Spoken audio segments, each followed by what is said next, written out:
Preparing land for Arabica coffee in Sagada begins with understanding the landscape of the Cordillera Mountains.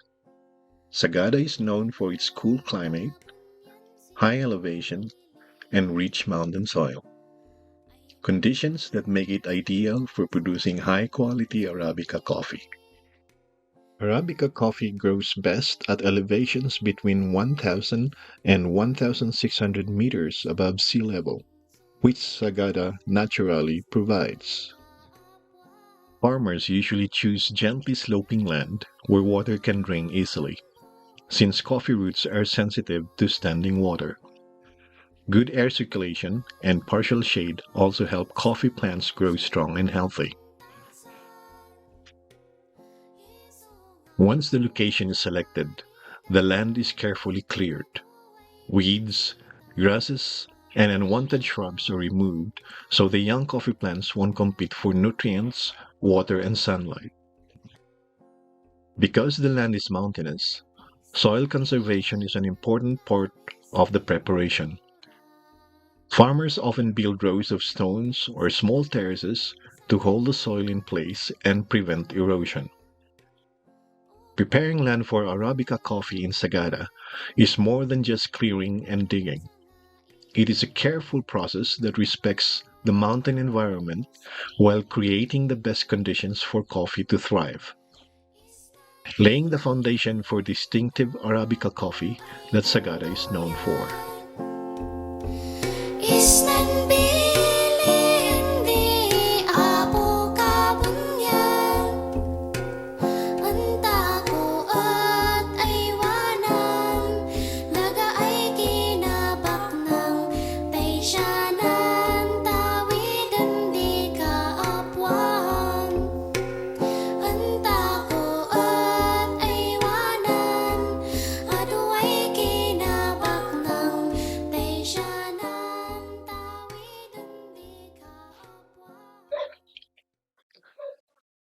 To understand Sagada's coffee culture, meet Cyril Kakay, a traditional coffee farmer from Sagada. He developed his passion for coffee farming through his upbringing in an agricultural community and his desire to preserve the region's rich coffee traditions.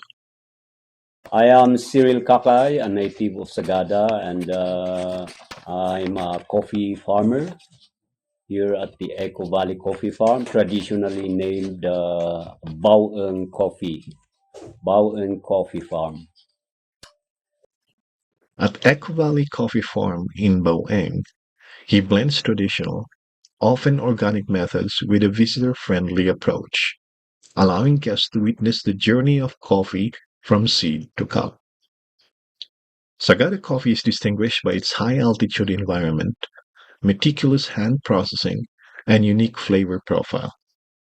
Despite challenges and declining interest among younger generations, Cyril remains dedicated to sustainability and education. He hopes that visitors will leave with a deeper appreciation for local coffee and that more people will support and continue Sagada's coffee growing heritage. When I resigned from my job in way back 2017, I came home and I learned that my brother was planting coffee at this area in Baoeng Baoeng Farm. But before that, we learned also traditional coffee farming from our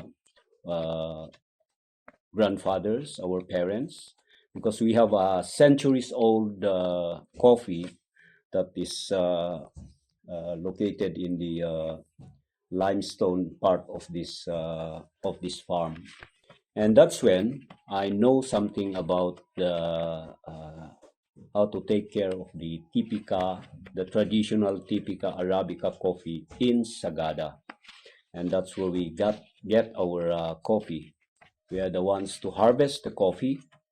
So just like what I've said, when I came home from my resignation as an OSW in Macau, I I I learned that my brother was planting coffee over here. and he told me that he cannot anymore take care of his coffee because of his old age. So he gave me the trees. I bought the trees, and then on 2018, I I was encouraged because they were already bearing fruit, and he said that he cannot move on to take care of the coffee. So we agreed for an amount, and we have a transition of that kind of. He gave to me his coffees with the, of course, exchange of an amount, and then from that I add more trees. I plant more trees, and then I went back to Macau, and then I come back again last of 2024.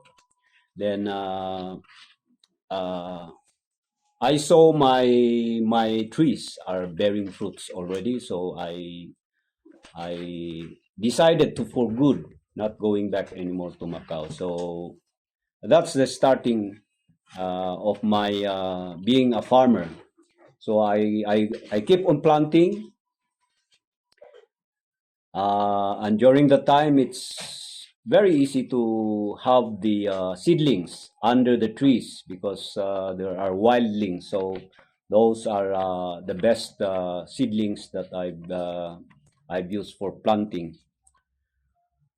Okay, and others who inspired me, of course, I learned that Sagada is booming with Arabica coffee, and so I connect myself in the SAC GPO, and I've learned that coffee is getting gold. It's a gold products of Sagada, so that's actually inspired me more to take care of more coffee, not only in this area but in some other parts. I already planted some more.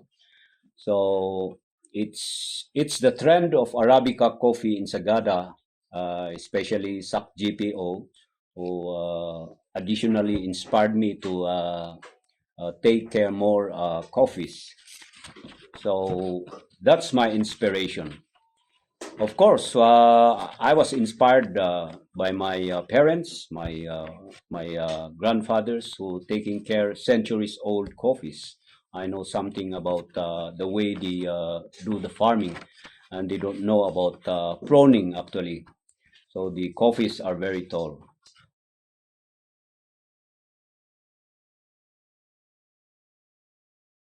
SAC GPO is Sagada Coffee Growers Association. It's based in Macamcamlis, is supported by the government through the initiative of the farmers and the help of the DA, the Department of Agriculture.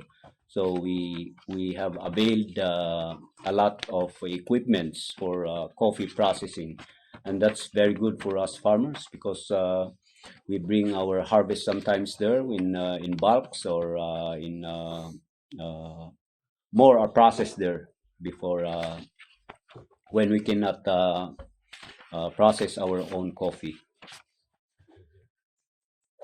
Another question here is how do I connect my coffee farming to tourism? Okay, and that's actually uh, started uh, during the pandemic.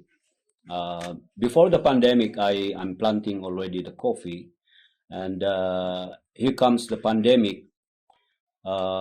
It gives me encourage me to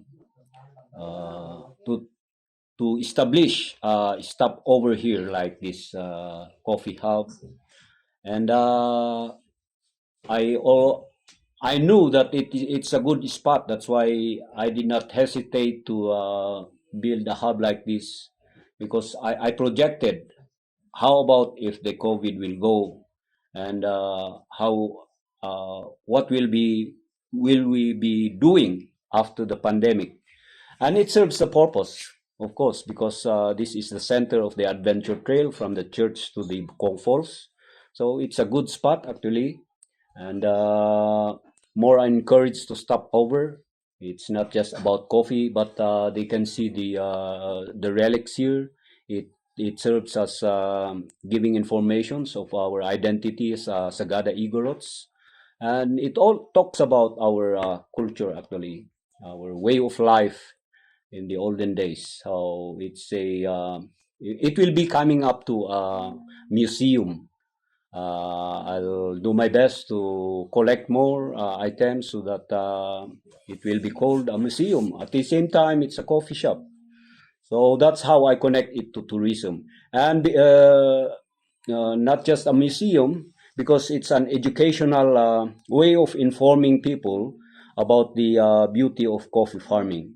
Uh, just like the hands-on on roasting, the roast, and during harvest time, I can also share. They can also do berry packing, uh, coffee beans picking during harvest time, and also roasting, pounding, winnowing, and then coming up here for pounding when they are roasted. We roast them actually there, and then bring them here uh, to pound the coffee. And they can also learn how I do the traditional method of brewing, like the French press, pour over, and the traditional way we do the brewing of our coffee. And that's how I knew that it will help the tourism industry in Sagada. That will they will understand more about the Arabica coffee.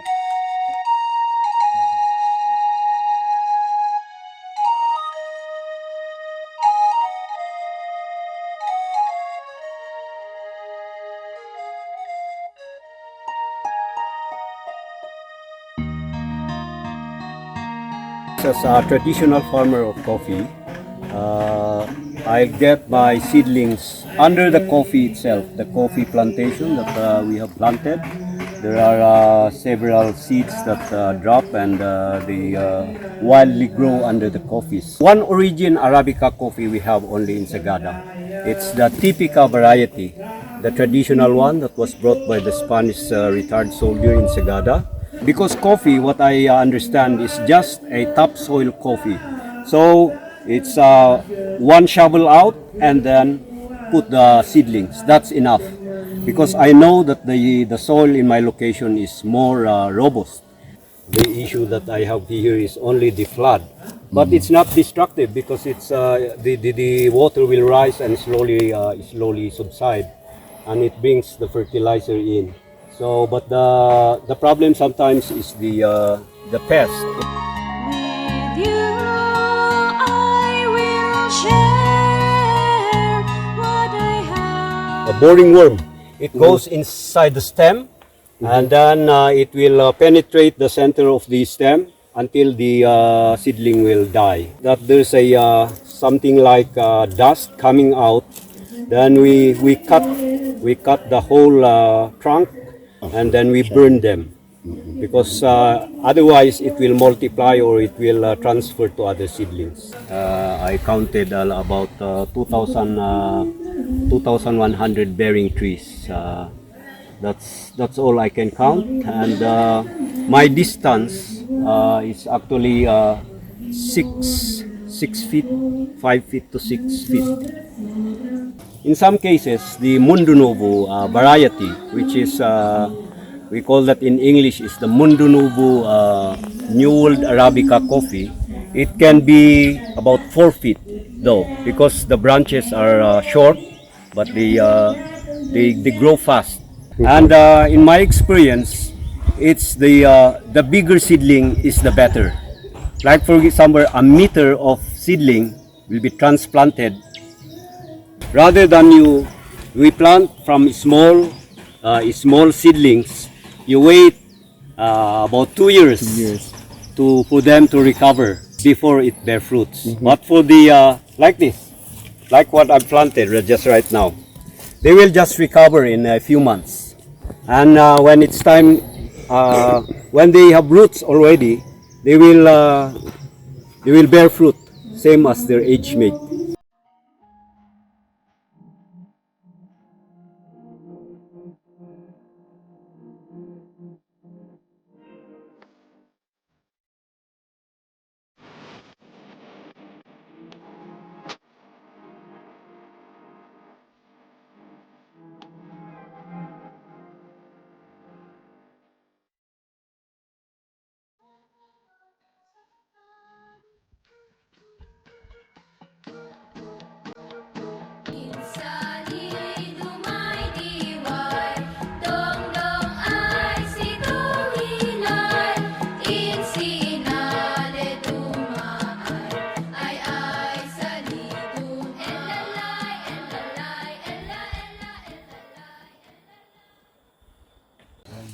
Okay, first of all, there's sorting going on because you cannot have a good premium coffee if you don't sort your beans in the process. Yep, all right, that's enough. So the good beans are all in one group, and then control pressure for them to they separate from the skin.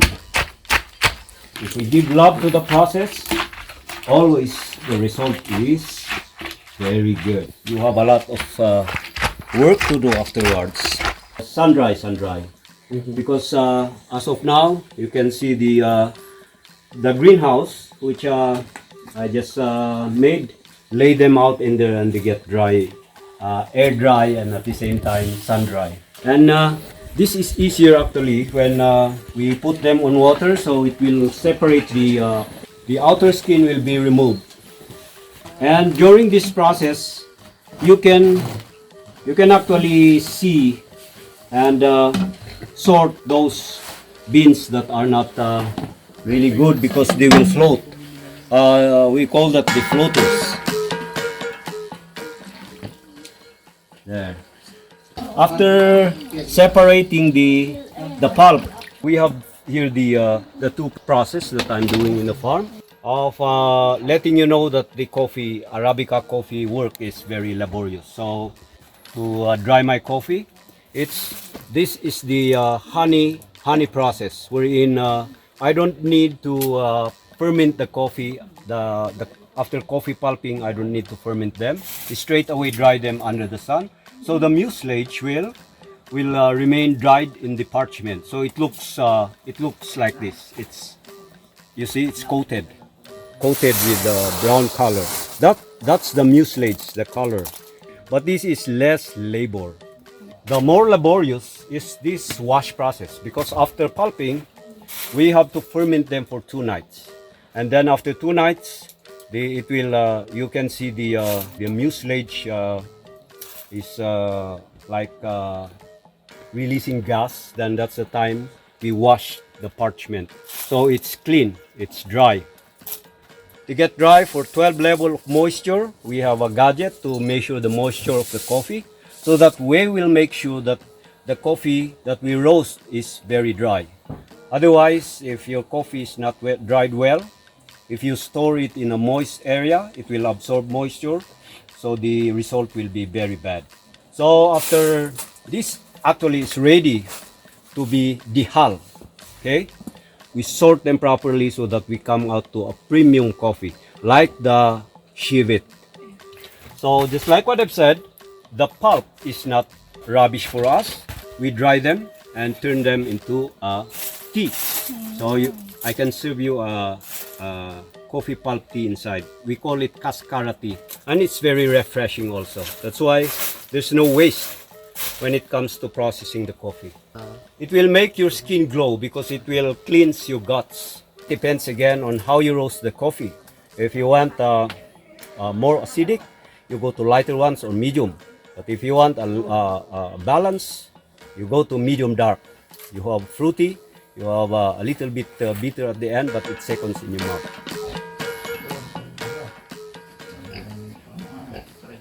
So at this moment, before we pound, make sure the beans are dry enough. Okay?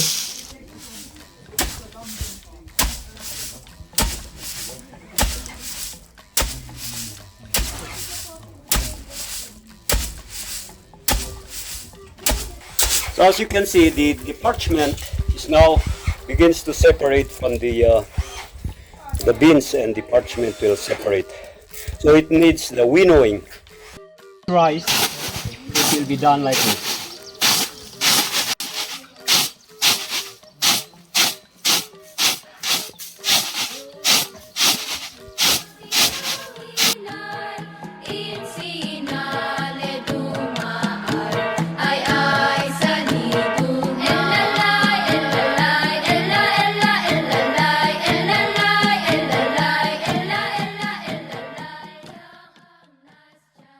But if your coffee are the same size, the roastering is more consistent.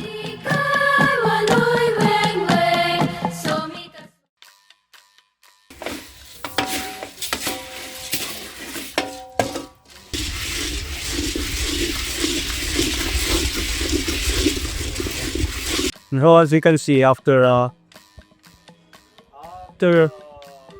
41 minutes of roasting, We'll pound the coffee.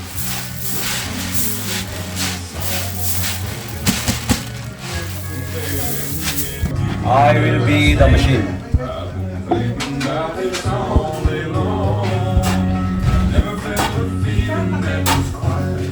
Para madurog ang kape.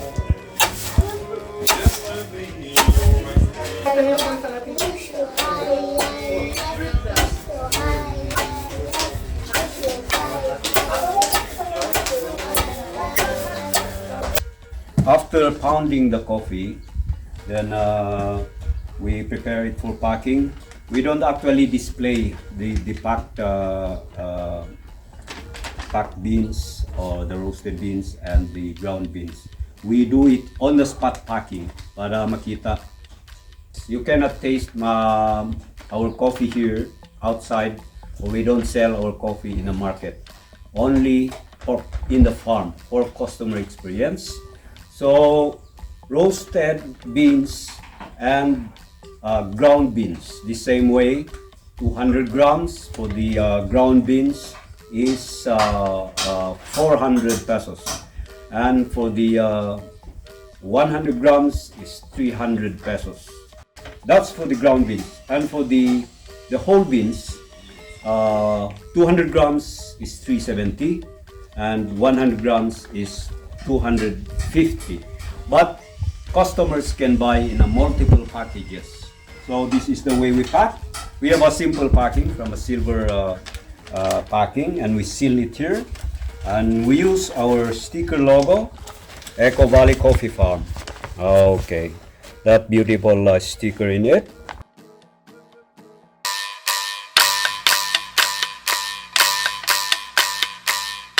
Like that.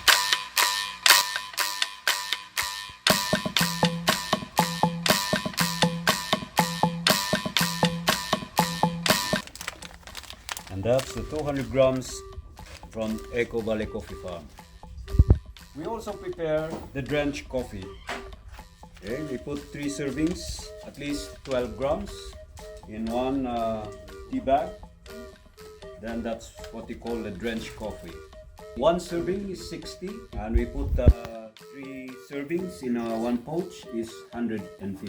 I don't deal with traders. I sell only my products in the farm. They come and taste, and they come and buy. There are a lot of customers asking for online trading, but I make sure that it will be maintained only in the farm. The demand of customers, I cannot provide. I have to find another source of Arabica coffee. My harvest cannot provide. Of course, I will look for better places to have coffee like, but Arabica only. If coffees are in the same level, they have the same texture, I don't sell it because the demand is too strong, so I have to focus on selling them only in the farm. Roasted whole beans 370. Actually, we can do some French press. the method there is the blooming time and the brewing extraction time. Timing and heat is necessary for getting the profile of the coffee. So most of the people that using the French press who don't know the method, they don't really can't extract the profile of the coffee because their method is wrong. So by using French press, it's all about heat and timing extraction. So the heat should be from 93 to 96 degrees. When it boils, then wait for a while, cool down a little bit so that you got that 96 degrees. that you use to extract your coffee. By using the French press method, you have to use the weighing scale. Okay? Because we are three, I will make a 3 servings of French press. This is a rough course, so at least 14 grams per serving. So times 3 for 14 is how many? So we'll wait the boiled water to cool down a little bit. Wet the grounds and then wait for 40 seconds. Then add the extra water that we have prepared to at least 3 servings. And then after 3.5 minutes, a total of 4 minutes for the making, then we can serve the coffee. Actually, I did not learn barista. I just watch in the YouTube, then add common sense, and that's all. That's all I hope. I'm expert in my own way. We just wet the coffee, just enough to wet the coffee. That's it. And we need a stirrer to at least make all the grounds wet. And then we start to time for 40 seconds. Need 40 seconds to bloom the coffee. That's the blooming time. When you miss that part, straight away you pour the hot water and you did not even wait for the boiling point to cool down, then you you expect not a good coffee. It's 96 degrees on the French press. That's why the spout of this is like this, because the coffee needs the even water. Actually, from the pour over, this also the same. As I said, once you cook your coffee, it will be overcooked because the grounds are already cooked, and then you still boil it. That's the time your coffee will be overcooked. So waiting for 1 minute more, and you will differentiate the brewed one and this one. It will still extracting the coffee while the water is boiling. So this is ready actually. You can now serve.